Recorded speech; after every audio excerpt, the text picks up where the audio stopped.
Fala aí, pessoal.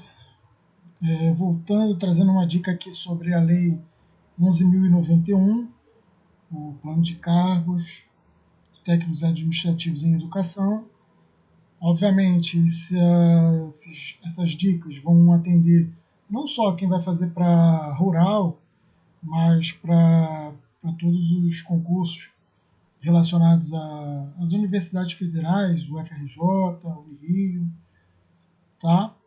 E dizer para vocês que antes de preparar, eu fiz um apanhado de questões de concursos anteriores e tentei focar naqueles artigos e detalhes que eu vi que são mais cobrados nas provas.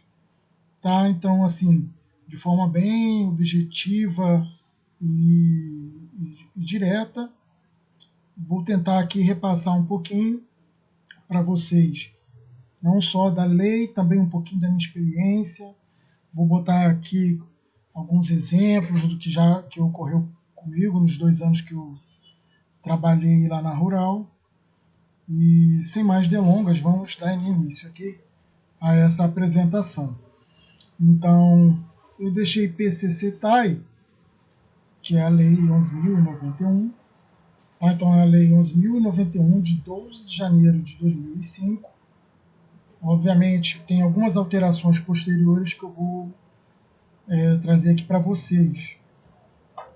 Então, o PCC-TAI nada mais é do que o Plano de Carreira de Cargos Técnicos Administrativos em Educação. PCC-TAI. Então, dispõe sobre a estruturação desse plano de carreira no âmbito das instituições federais de ensino, vinculadas ao Ministério da Educação. Então, é interessante ter essa noção. Às vezes a gente lê, é o que eu digo, a gente lê e é lido, né? Que a gente não percebe os detalhes. Então, assim, no âmbito das instituições federais de ensino vinculadas ao Ministério da Educação. Tá? Como fonte, aí eu também deixo como dica para vocês, sempre quando forem estudar uma lei, busquem na fonte original, né? No caso das leis federais, aqui o Planalto, o site do Planalto. Tá? Que ali vocês já vão poder baixar uma lei mais atualizada, sabe? Sem correr risco de estudar através de leis ou materiais desatualizados. E eu vou dar, inclusive, exemplos aqui de uma atualização que tem sido muito cobrada em relação a essa lei. Então, como eu falei, ó, tá vendo? No âmbito das instituições federais de ensino vinculadas, tá? Esse termo aqui é bem, eu não destaquei aqui, mas é interessante. Vinculados ao Ministério da Educação. Então, né, a Rural, o FRJ, a UF, o Unirio. Então, essa lei vai atender todos esses cargos. O regime jurídico desses cargos, né, ele segue a Lei 8.112, por isso que é tão importante o estudo, né, para quem pretende se candidatar a cargos, né, federais, a Lei 8.112. Aqui eu cheguei a destacar para vocês, ó, vinculados ao Ministério da Educação. Eles podem querer aqui numa opção trocar esse vinculados por um outro termo. Tá? Então tenha atenção ao Ministério da Educação. E que tenham por atividade fim então, desenvolvimento e aperfeiçoamento do ensino, da pesquisa e extensão, e que integram o Sistema Federal de Ensino. Então vocês vão ver, já como servidores lá, que tem esses setores de ensino, pesquisa e extensão, das suas diversas modalidades.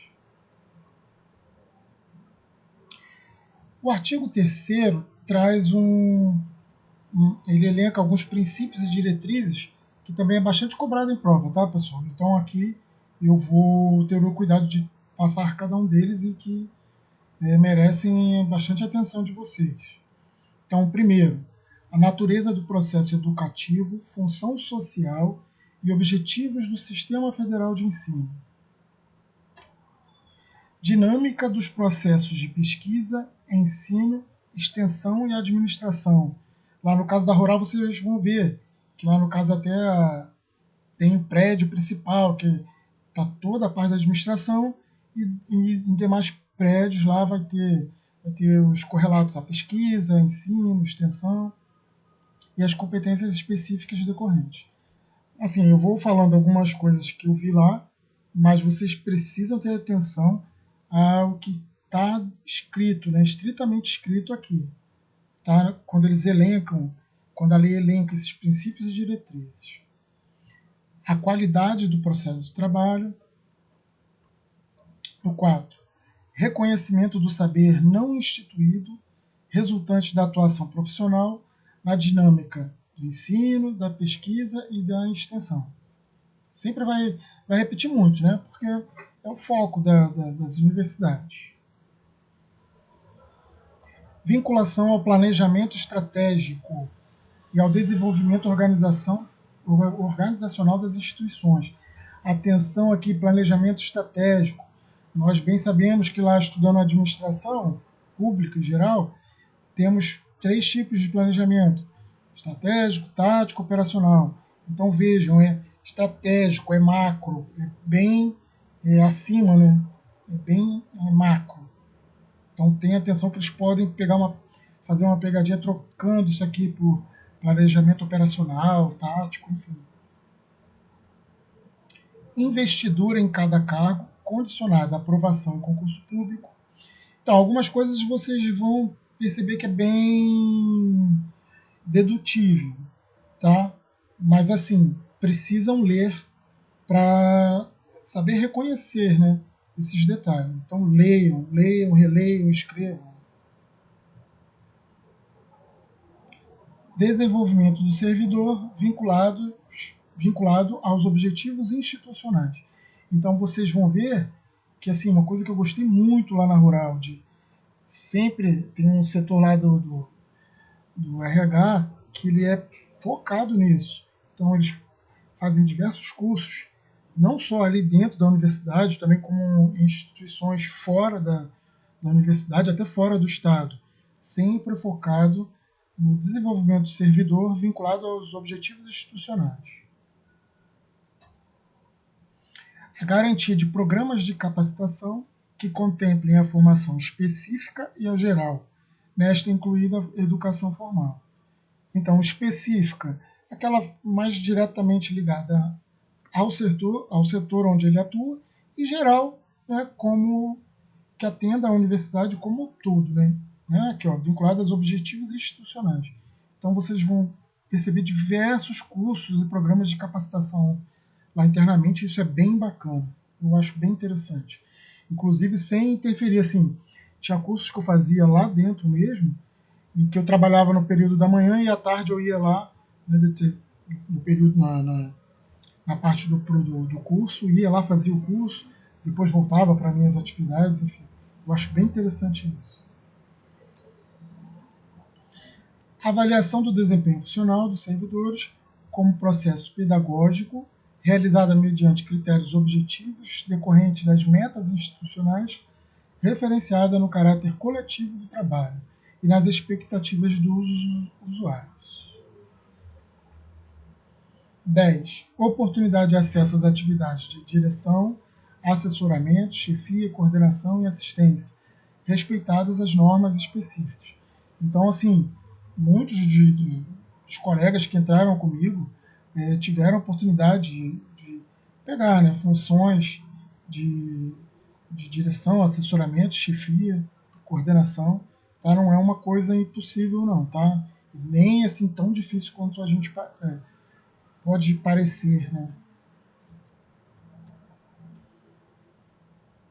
No artigo 4º, aqui interessante, caberá à instituição federal de ensino avaliar anualmente a adequação do quadro de pessoal às suas necessidades, propondo, tenha atenção a alguns termos, ao Ministério da Educação, se for o caso, o seu redimensionamento.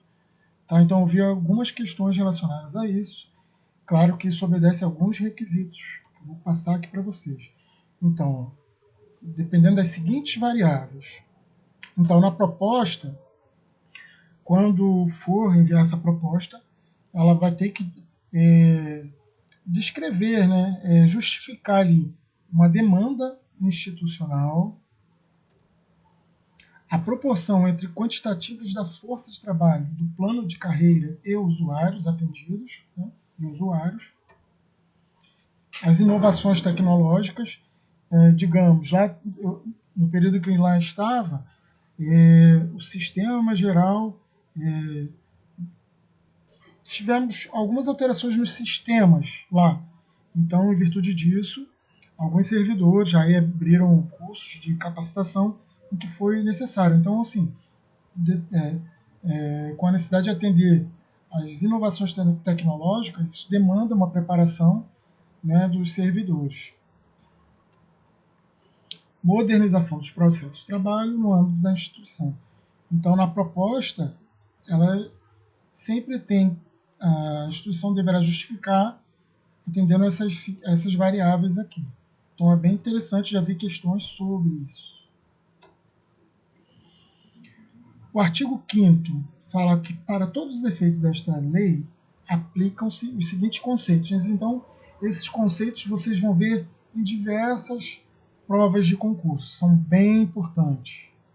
Um plano de carreira, conjunto de princípios, diretrizes e normas que regulam o desenvolvimento profissional dos servidores, titulares de cargos que integram determinada carreira, constituindo-se em instrumento de gestão do órgão ou entidade.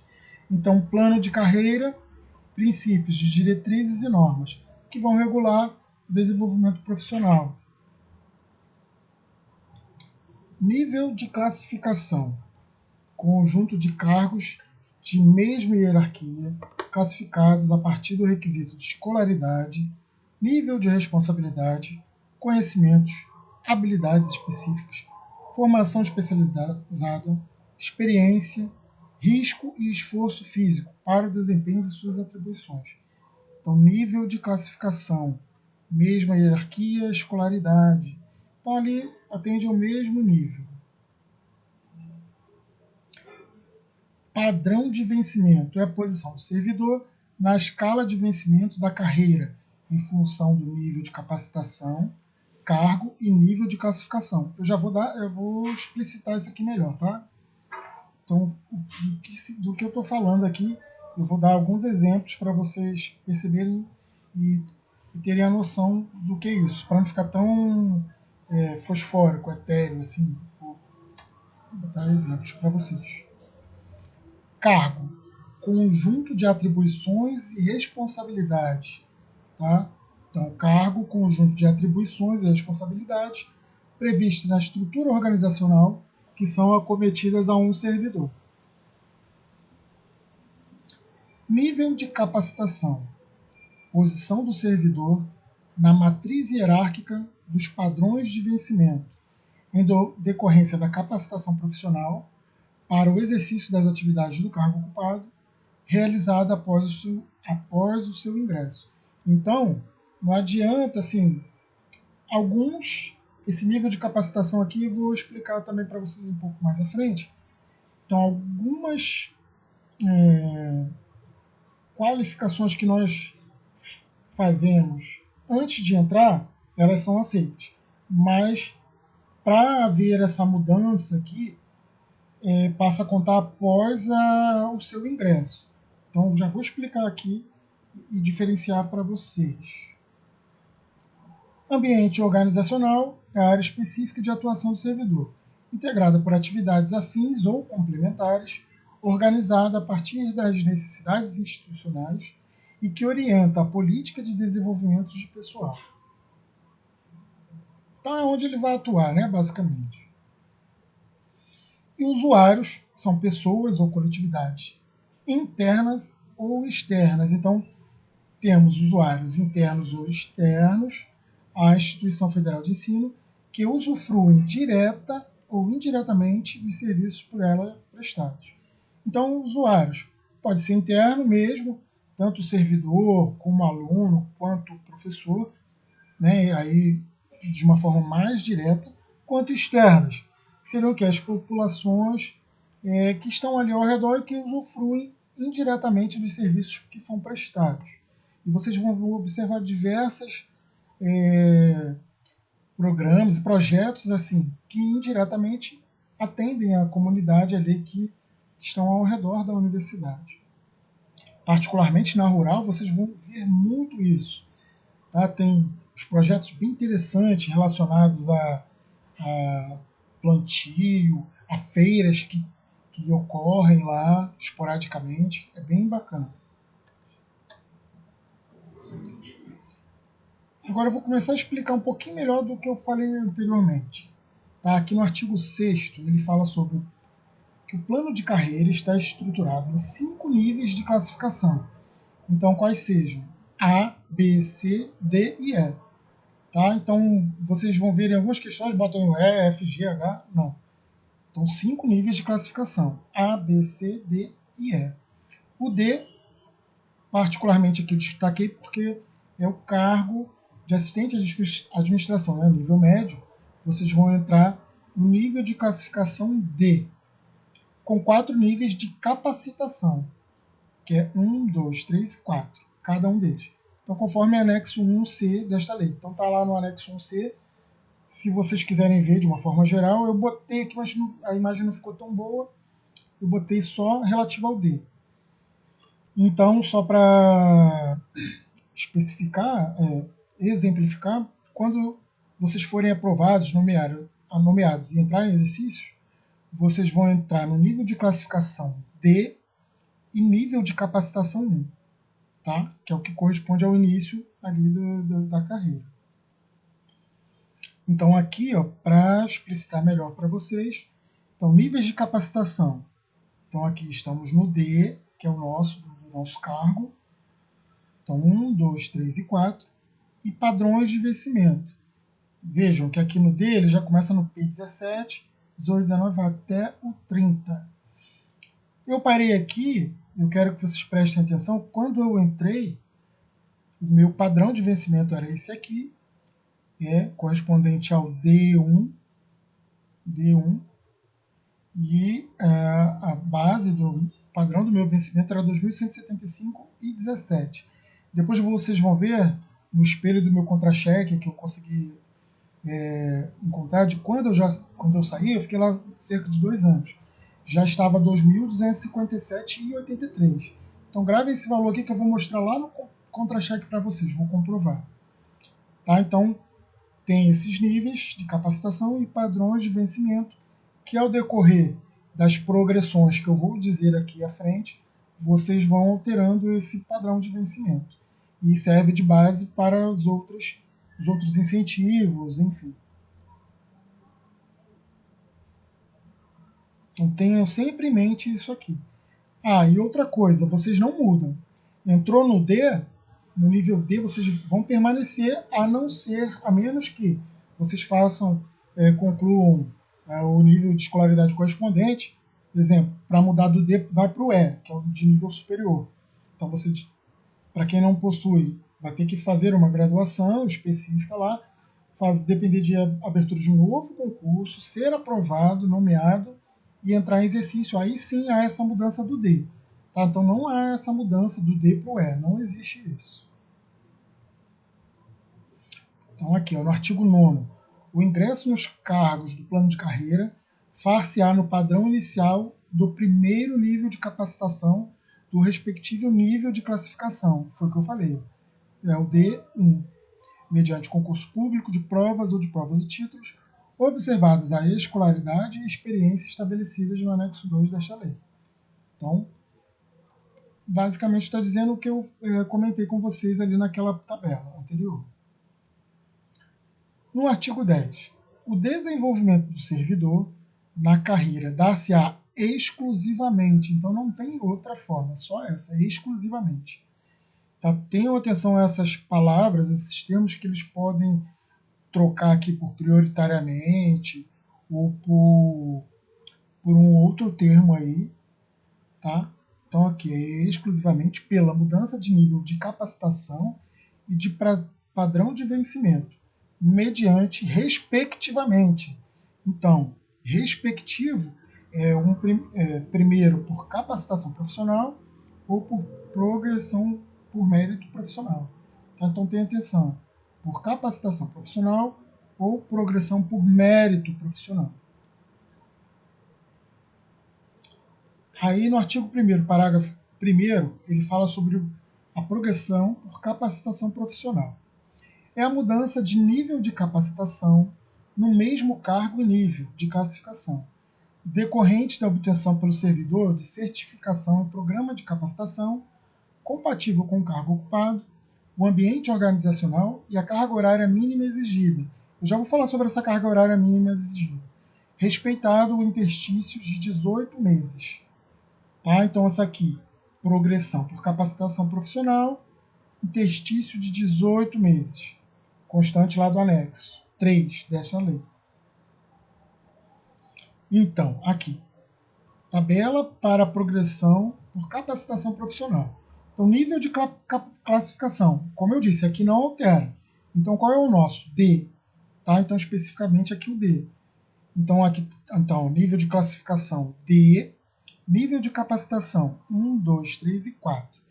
Então, o que acontece? Nós entramos aqui no D1, tá vendo? Que é a exigência mínima do cargo. Entramos aqui, fomos nomeados, entramos no exercício no D1. Para passar para o D2, mudando aqui o nível de capacitação para o 2, então, a partir do dia que você entrar aqui, no meu caso, eu entrei no dia 21 de julho de 2014. Então, a partir dali mais 18 meses, ou seja, 1 ano e meio, eu tenho que concluir cursos de capacitação e equivalente a 90 horas, que somando cada um deles, perfaça 90 horas de qualificação. Pô, Rodrigo, isso é muito complicado. Não é. Vocês vão ver, tem diversos, não só internamente, eles propiciam muitos cursos, tá, que vão facilitar isso aqui, mas também são aceitáveis cursos de qualificação em órgãos do próprio governo, que eles mesmos assim dão um direcionamento. Exemplo, no site do Senado, para quem não conhece, tem alguns cursos que você faz de 30 horas, 40, 60 horas, e que ao final do curso, concluindo com o nível exigido ali para aprovação, vocês ganham essa certificação. E isso é válido também. Tá? Então, esses cursos à distância também são aceitáveis, bem como os que eles oferecem lá internamente. Então, para mudar para o D2, você, ao longo desses 18 meses, você precisa fazer esses cursos de qualificação. Pessoal, vou ser bem sincero para vocês, é bem fácil. Assim, claro que você tem que já ter em mente isso. Muitos deixam já para os últimos meses, aí fica complicado. Mas assim, você tem 1 ano e meio para fazer. Então, o que eu fiz? Eu já comecei, eu já fazia antes. Então, como eu disse, assim, alguns são aceitáveis antes. Tipo, um mestrado, doutorado, aceita o que você fez antes de entrar no cargo. Mas no caso dessa progressão por capacitação profissional, só vale a partir da sua entrada em exercício. Tá? Então, para mim, eu já tinha feito muitos cursinhos desses antes da minha entrada. Então, a partir da entrada, muitos eu refiz correlatos ali com as minhas atribuições. Então, eu era de um cargo da Pró-Reitoria de Assuntos Financeiros, eu fazia cursos de licitações, de fiscal, de contratos, enfim. Tá? E assim sucessivamente, quando concluiu esses 18 meses, aí inicia uma nova etapa. Lá na lei, eu salvo engano, eles aproveitam o que exceder essas 90 horas. Exemplo, eu saí com 2 anos, mas eu fiz bem mais do que essas 90 horas. Eu lembro que eu fiz 170 e poucas horas. Então, salvo engano, as que excederem aqui, elas aproveitam para essas demais, as posteriores, tá? Mas isso lá internamente vocês vão poder certificar. Então era isso que eu queria passar aqui, né, e exemplificar para vocês. Prosseguindo, agora aqui, ó, progressão por mérito profissional. É a mudança para o padrão de vencimento imediatamente subsequente a cada 18 meses, Relembrando, isso aqui eu destaquei porque houve uma alteração no artigo 10A, vocês vão ver lá. Antigamente era 2 anos, então passou para 18 meses de efetivo exercício, desde que o servidor apresente resultado fixado em programa de avaliação de desempenho, observado o respectivo nível de capacitação. Tá? Então aqui, atenção, o prazo aqui era de 2 anos, passou para 18 meses. Eu, de certa forma, acho que facilitou, porque agora basta decorar que os 2 tipos de progressão agora é realizada a cada 18 meses. Então, temos 2 tipos. Progressão por capacitação profissional, interstício de 18 meses da mudança do mesmo cargo e nível de classificação. E progressão por mérito profissional, atualmente 18 meses, antes eram 2 anos, de efetivo exercício. Tá? Então, tenham atenção, isso aqui também é bem cobrado em provas. A mudança de nível de capacitação e padrão de vencimento não acarretará mudança de nível de classificação. É o que eu falei para vocês. Entrou no D, permanece nele, a não ser que faça um novo concurso, seja aprovado e nomeado e entre em exercício. Tá? Isso ocorreu com alguns colegas que se formaram, por exemplo, em administração pública e depois fizeram um novo concurso, inclusive 2 colegas minhas. Inclusive, uma delas passou até a ser chefe ali de um setor que eu trabalhava. Foi bem interessante que ela entrou junto comigo e nesse período de 2 anos ela terminou a graduação, fez o concurso e foi convocada. Foi bem interessante, foi bem legal. Isso é um estímulo, né, a todos.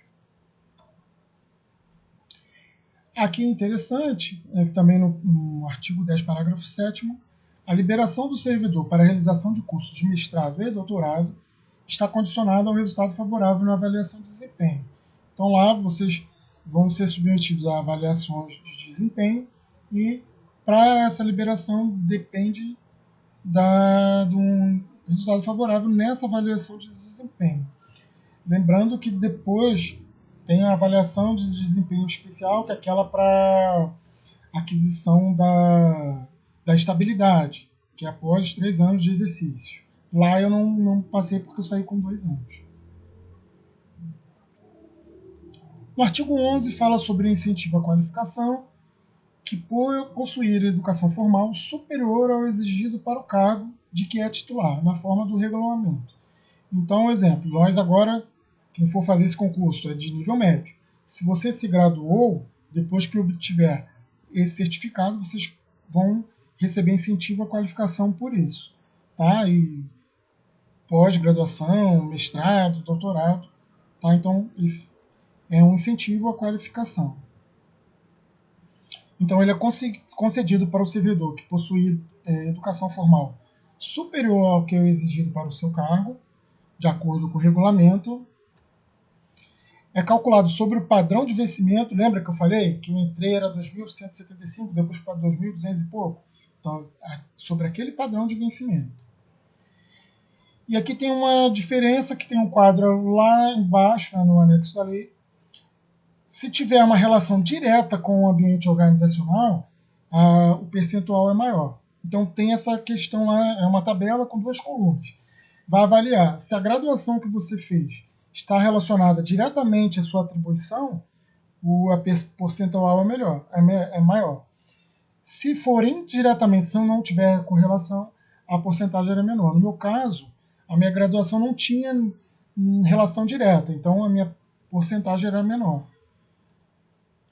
E não são acumuláveis. O que quer dizer isso aqui? Exemplo, você é o cargo de nível médio. Você fez a graduação, você vai receber percentual correlato lá, se for direto ou indireto. Você fez um mestrado.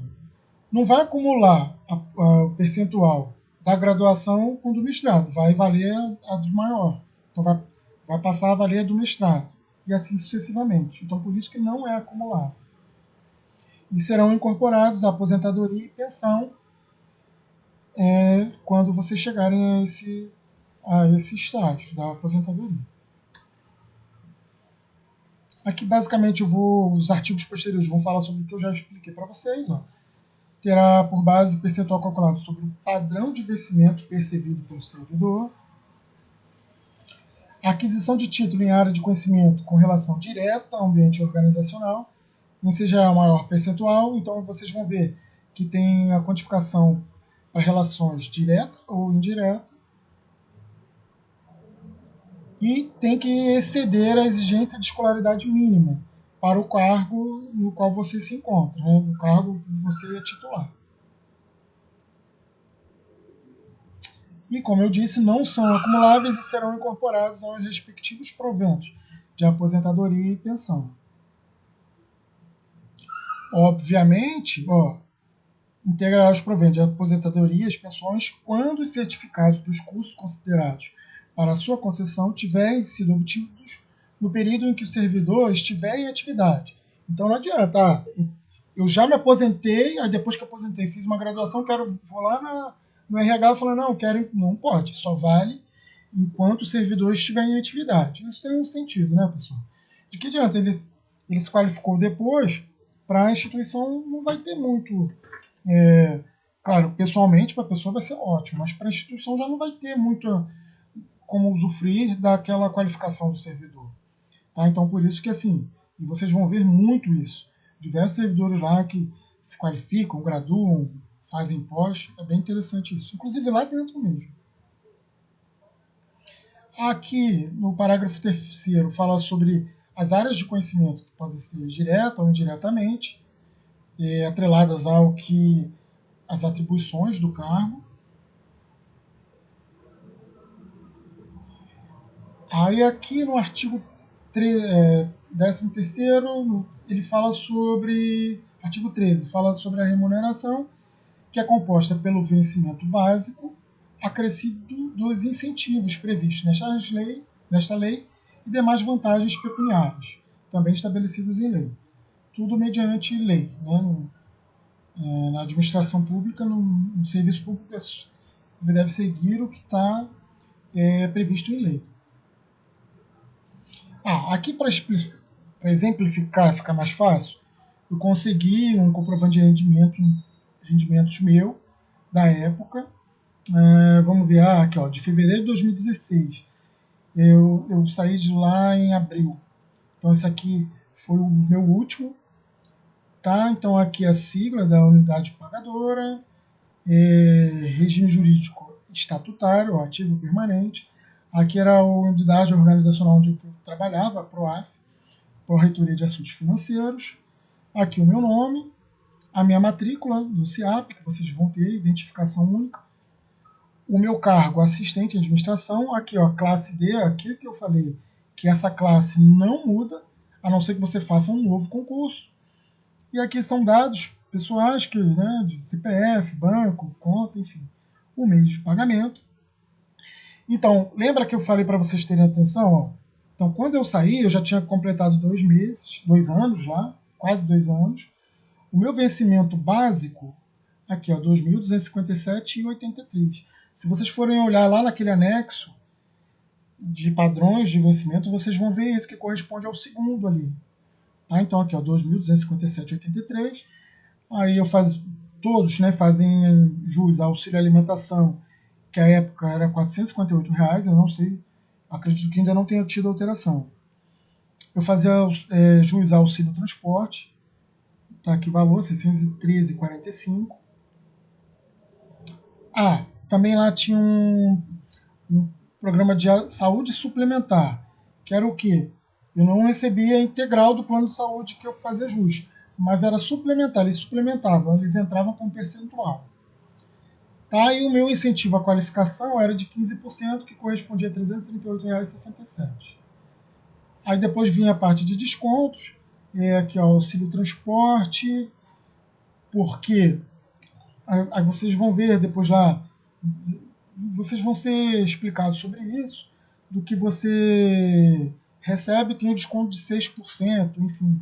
Então aí, até inclusive alguns não era nem vantajoso. Quem não morava muito perto, assim, não era tão vantajoso. Mas isso vocês vão ver.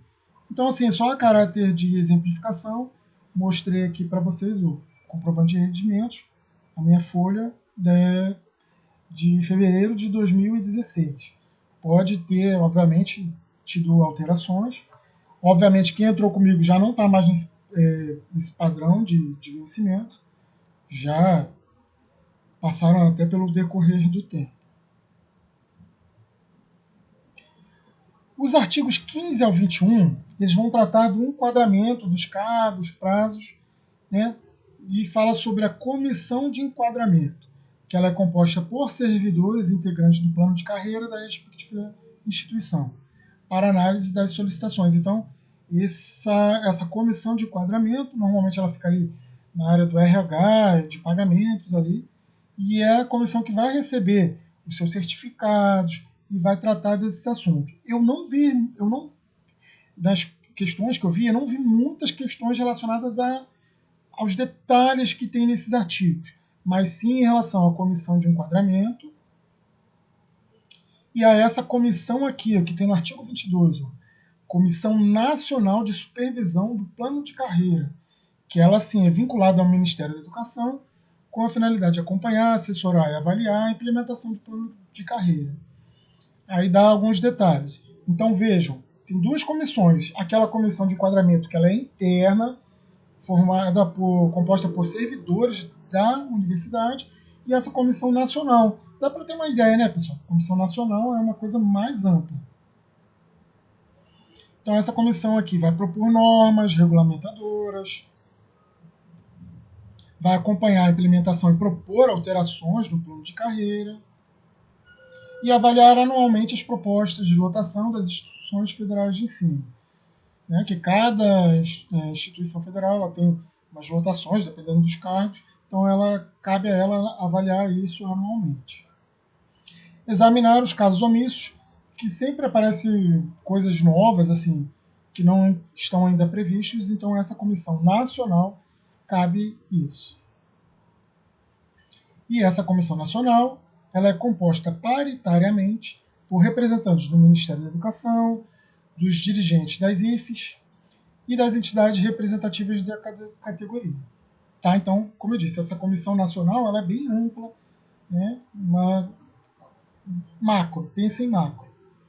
E aquela comissão, então aqui, eu vi muita pegadinha em questões de concurso tentando nos confundir sobre isso. A comissão de enquadramento, que ela é composta por servidores integrantes da instituição, e essa comissão de supervisão, Comissão Nacional de Supervisão, que é representante do Ministério da Educação, bem macro, bem dos dirigentes das IFES e das entidades representativas da categoria.